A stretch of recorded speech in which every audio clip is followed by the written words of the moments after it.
우리 정부가 13일인 어제부터 14일 오늘까지 이틀에 걸쳐 프랑스 파리에서 의장국 자격으로 2016년도 제2차 다자기구 성과평가 네트워크 운영위원회 회의를 주재했습니다. 다자기구 성과평가 네트워크는 개발협력과 인도지원 다자기구의 조직 효과성 및 개발 효과성 평가를 위해 2002년 설립된 17개 공여국 간 네트워크로 한국은 2008년 12월 아시아 국가 최초로 가입했을 뿐만 아니라 2016년 1월 아시아 국가 최초로 의장국을 수임하고 있습니다.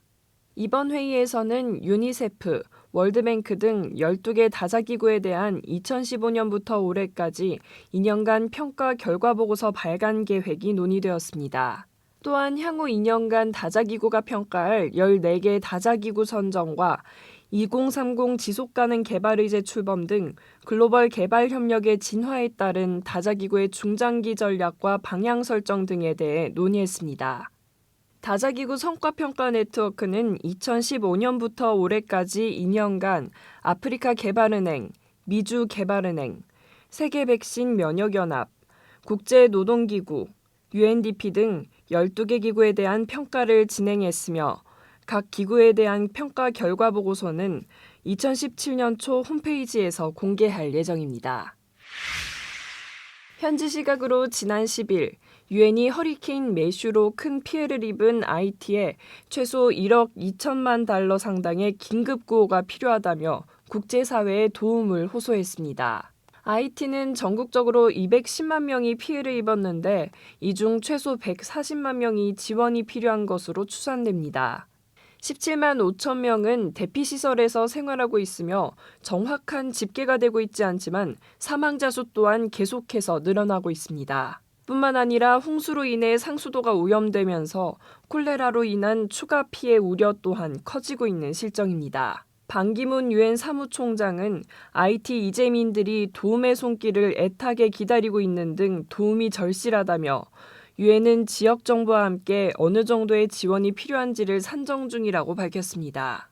렉카이와 제레미 등 매슈 피해가 큰 지역에서는 지방정부와 구호단체 등을 주축으로 복구와 구호 작업을 진행하고 있지만 도로가 유실되고 통신이 끊기면서 난항을 겪고 있습니다. 세계보건기구 IT 대표는 남서부 지역은 비극적이라며 라디오 등의 어떠한 통신수단도 없고 도로에 헬리콥터가 착륙할 자리조차 없다라고 현지 상황을 전했습니다. 한편 구호물품을 실어 나르던 차량이 무장 괴한들의 습격을 받는 등 불안한 치안도 구호의 걸림돌이 되고 있습니다. 또 중남미 위성방송 채널 텔레수르는 미국 적십자사가 2010년 IT 대지진 당시 성금 대부분을 내부 경비로 사용했다는 의혹을 전하며 구호 성금 모금에 대한 불신이 제기되고 있다고 전했습니다. 서울교육청 산하 교육연구정보원이 오는 28일부터 이틀간 2016 서울국제교육 포럼을 개최한다고 밝혔습니다.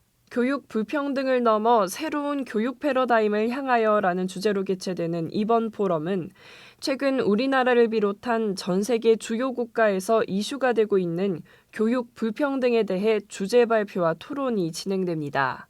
특히 국내외 교육 불평등 전문가와 연구자, 시도교육청 교육정책 담당자, 학교 현장 구성원들을 초청해 이론적 연구와 현실적 경험을 공유하고 발표와 토론을 통해 교육 불평등 완화를 위한 방안과 대안들을 모색할 예정입니다.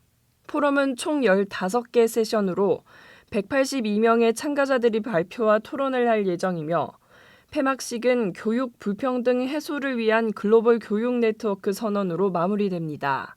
기조 강연자는 3명으로 공공 참여를 통한 공교육 혁신을 주창해온 존 로저스 교수, 프랑스와 베이 프랑스 파리시 교육감, 일본의 교육개혁 전문가인 다케이코 가리아 교수입니다. 교육연구정보원 관계자는 이번 서울국제교육 포럼이 교육 불평등과 관련한 현대사회 공통의 과제를 함께 해결해 나가기 위해 역량과 지혜를 발전시켜 나갈 계기가 될 것이라고 전했습니다. 서울국제교육 포럼과 관련된 상세한 내용과 참가 신청은 2016 서울국제교육 포럼 홈페이지에서 확인하실 수 있습니다. ODA 웹 TV 송영빈이었습니다.